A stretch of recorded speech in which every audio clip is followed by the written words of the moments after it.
अभव्य का जीव 8 तत्वों को मानता है, लेकिन मोक्ष तत्व के ऊपर उसकी श्रद्धा नहीं है। वहाँ पे कोई शरीर नहीं, वहाँ पे कोई वस्तु नहीं है, वहाँ पे कोई साधन नहीं, कोई सामग्री नहीं, फिर भी वहाँ पे कोई सुख हो सकता है क्या मोक्ष में? कि भाव धर्म को चौथे नंबर पर क्यों रखा?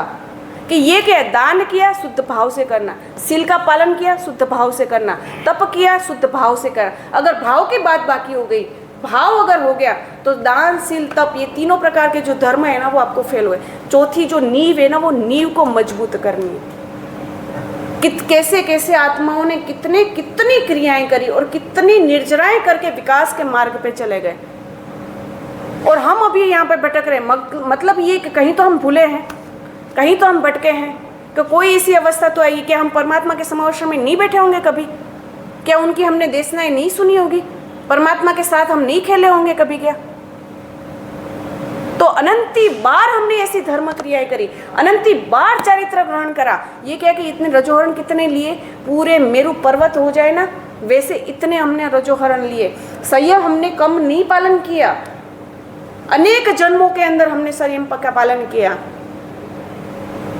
इतनी धर्म क्रियाएं करी। परमात्मा को केवल ये नहीं कि इस भव में हमने पूजा की, इतने अनंत भवों में हमने परमात्मा का स्पर्श किया है, साक्षात परमात्मा के समावेशन में हम बैठे हैं। लेकिन फिर भी आज तक हमारा उद्धार क्यों नहीं हुआ? क्योंकि उसमें भाव हमारा साथ नहीं हुआ, भाव की शुद्धि नहीं थी, सच्ची समझ नहीं थी मेरे में, निर्मल चारित्र नहीं पालन किया।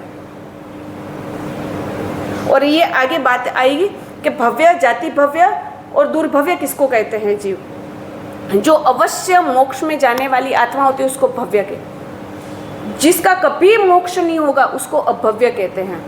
तो ऐसे अभव्य की आत्मा चारित्र ग्रहण जब करता है, कष्टमय जीवन जीता है, तपोमय जीवन जीता है, लेकिन ऐसे कष्टमय जीवन जीने के बाद कि कोई अत्याचार मुझे नहीं लगे, कोई मुझे दोष ना लगे, इतना निरतिचार वो चारित्र का पालन किया है, अभव्य का जीव करता है।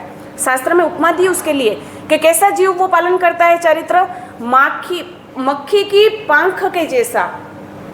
मतलब मक्खी कभी देखी ना आपने, वो कभी शांति से बैठेगी नहीं, वो क्या करेगी? उड़ती रहेगी। पंख उसकी जो है वो, क्योंकि उसको ये होगा, डर रहता है उसको कि कहीं मेरी पंख जो है वो चिकास लग गई कहीं पर, अगर कहीं पे चिपक गई तो मैं गई काम से, मर गई, मैं उड़ नहीं पाऊंगी। अभव्य की आत्मा वैसी जागृत होती है कि कभी कोई मुझे दोष ना लग जाए, कभी कोई मुझे अत्याचार ना लग जाए। लेकिन वो अभव्य की आत्मा है, वो कभी मोक्ष में नहीं जाने वाली। तो बोले मोक्ष में जाने वाली इतना नहीं, लेकिन मोक्ष की रुचि नहीं होती, मोक्ष में जाने की इच्छा नहीं होती, तो वो अभव्य का जीव कहते हैं। तो वो किस लिए इतना कष्टमय जीवन जीता है? क्यों इतना चारित्र का पालन करता है? कोई कारण? तो बोले कि हाँ, मोक्ष तत्व के प्रति रुचि नहीं है।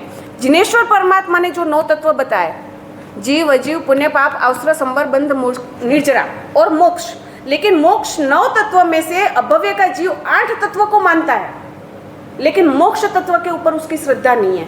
वहाँ पे कोई शरीर नहीं, वहाँ पे कोई वस्तु नहीं है, वहाँ पे कोई साधन नहीं, कोई सामग्री नहीं, फिर भी वहाँ पे कोई सुख हो सकता है क्या मोक्ष में? बोले आत्मा की आनंद की कल्पना है वो कर ही नहीं सकता है, मोक्ष तत्व को मानता ही नहीं है। और जो चीज नहीं है उस चीज की रुचि कैसे जगेगी? तो मोक्ष की रुचि नहीं है उसको, इसीलिए अभव्य का जीव कभी भी मोक्ष में नहीं जाता।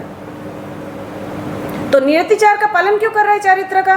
क्योंकि परमात्मा ने दिखाया हुआ है। परमात्मा ने जो दिखाए हुए दूसरे जो तत्व हैं, 8 तत्व, वो जीव तत्व को मानता है, वो आत्मा तत्व को मानता है, वो पुण्य पाप को मानता है। वो समझता है कि पाप अगर मैं करूँगा तो दुखी होऊंगा, पुण्य करूँगा तो मुझे सुख मिलेगा। लेकिन ये केवल देवता ही सुख को मानता है, मोक्ष के सुख को नहीं मानता। वो समझता है सारी चीज, अगर थोड़े साल मैंने अगर साधना करी, निष्पाप जीवन अगर मैंने जिया, कोई अत्याचार अगर मुझे नहीं लगेगा, निर्दोष जीवन पारा, शुद्ध चारित्र का पालन किया, तो मुझे उत्कृष्ट पुण्य का बंध होगा। और उत्कृष्ट पुण्य का बंध होगा तो हजारों साल देव के सुख मुझे प्राप्त होंगे। ये अभव्य जीव जो होता है वो ऐसा मानता है। भाई मोक्ष के ऊपर सबको है तो है ना भरोसा, श्रद्धा तो है ना सबको कि मोक्ष है, वहाँ पे शरीर नहीं है फिर भी सुख है, मानते हैं ना? हाँ है, क्योंकि परमात्मा ने बताया, कोई शंका ही नहीं वहाँ पे कि परमात्मा ने बोला मतलब बात खत्म हो गई। एक अधोलोक, मध्यलोक, ऊर्ध्वलोक, 14 राजलोक, ये 3 भाग में बटे हुए हैं। हम कहाँ पर हैं? मध्यलोक में, तिरछालोक में। अपने ऊपर बहुत बड़ी और बहुत सारी दुनियाएं हैं, ज्योतिष चक्र के विमान है, सूर्य, चंद्र, ग्रह, नक्षत्र, तारा वगैरह सब देव है। ये तारे जितने दिख रहे हैं ना, वो विमान है सारे देव के। सूर्य जो दिख रहा है वो सूर्य का विमान है। उसके ऊपर देव 12 देवलोक, उसके ऊपर 9 ग्रैविक, उसके ऊपर 5 अनुत्तर और उसके ऊपर सिद्धशिला के चारित्र जीवन वो अभव्य जीव ऐसा पालन करता है कि 12 देवलोक के जो हैं उसके सुख को भी पार करके और उसके इतना इतना इतना चारित्र पालन करता है कि वो कहाँ पर पहुँचता है? 9 ग्रैविक पर पहुँच जाता है। वो अभव्य के जीव वहाँ तक पहुँच जाता है। जैसे यहाँ पर कहा गया कि श्रावक के लिए अमुक देवलोक तक ही जा सकते, उसके ऊपर नहीं जा सकते, लेकिन अभव्य का जीव ऐसा चारित्र का पालन करता है कि ठेठ ग्रैविक तक पहुँच गया। बस उसके ऊपर ग्रैविक के बाद तुरंत वो अनुत्तर में जाएगा, अनुत्तर में से वो डायरेक्ट मोक्ष में जाएगा।